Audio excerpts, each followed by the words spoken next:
Good afternoon. My name is Terry, and I will be using this PowerPoint for visual aid to discuss what I learned from interviewing with a school psychologist.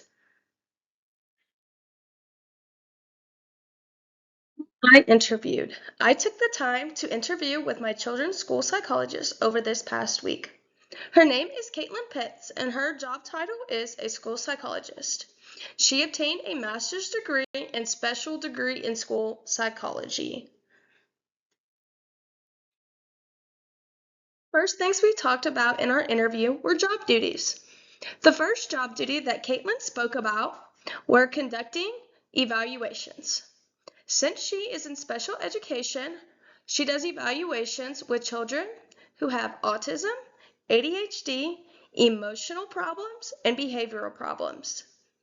Caitlin further explained during her interview that evaluations are her primary job duty and are important for anyone who is pursuing school psychology. The next job duty, which comes after evaluations, is curating an individualized intervention plan for students in need. Part of interventions is collaborating with teachers to implement new teaching strategies in accordance with the intervention plan. Also, while they work on implementing interventions at school, students also need structure at home. Therefore, the need to collaborate with parents is also an important task in becoming a school psychologist. Therefore, transitioning between school and home will be seamless.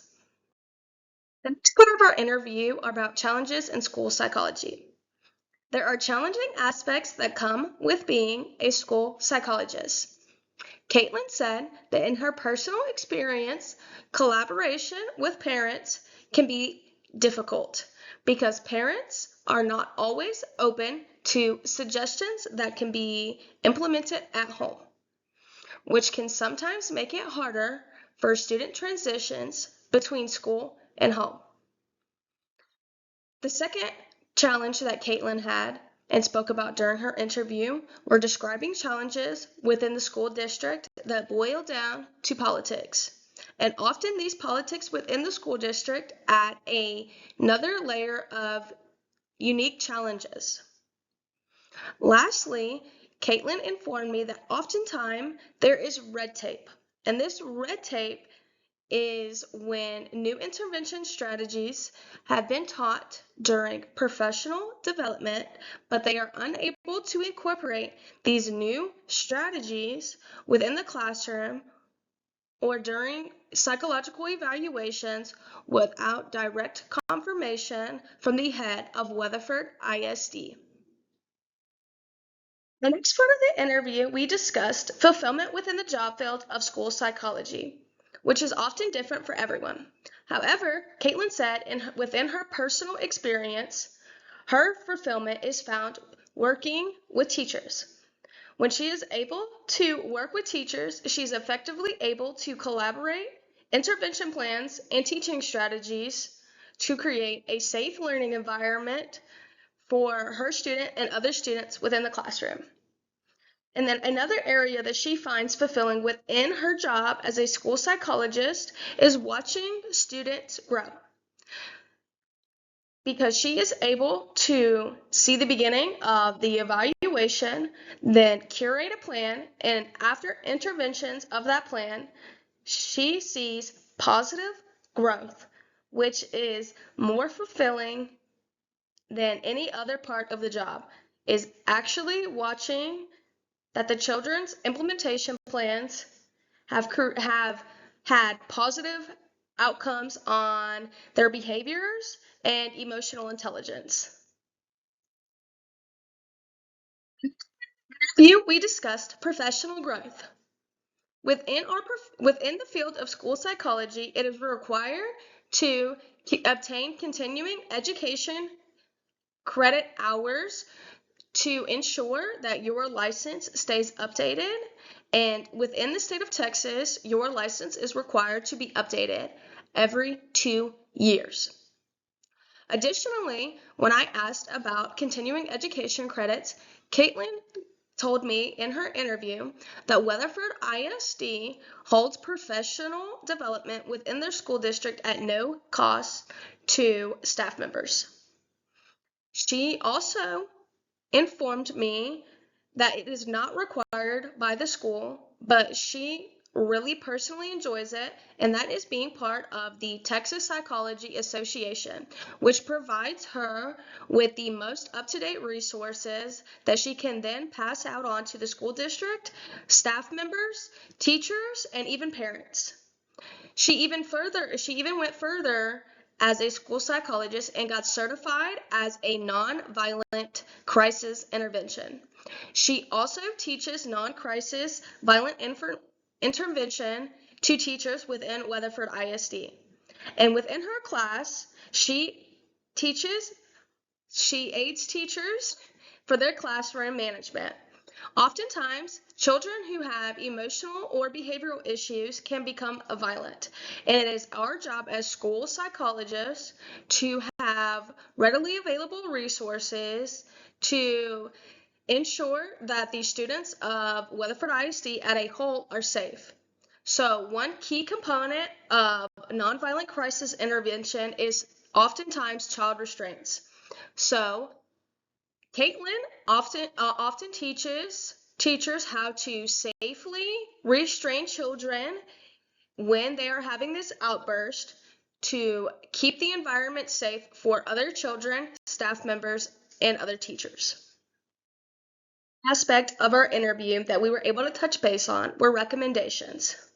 Recommendations that Caitlin had during our interview were to keep an open mind in every aspect as in your job as a school psychologist. She said oftentimes new school psychologists suffer from burnout. So she often recommends practicing self-care. And then additionally, she said that you should work in an environment where you feel supported. Because coworkers are often the glue that can hold you together and provide amazing resources. And it is always great to feel that you are supported and working with a great team. The last resource that Caitlin gave me was that all of her employees have paid for her continuing education credits, and she has not yet to have to pay for a class out of pocket in obtaining her licensing in the state of Texas. What I learned from my interview with Caitlin is that I still want to pursue my dream of becoming a school psychologist, and she helped me to see what it would look like as a future career. I also want to say that what I learned from our interview was that practicing self-care is important to prevent burnout, which oftentimes happens with new school psychologists.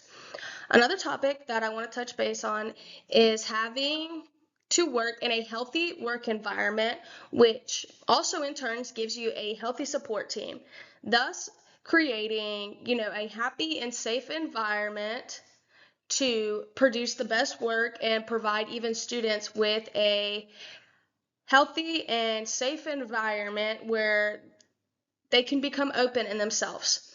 Also, having available resources in your office is very important to help teachers, parents, and students feel supported.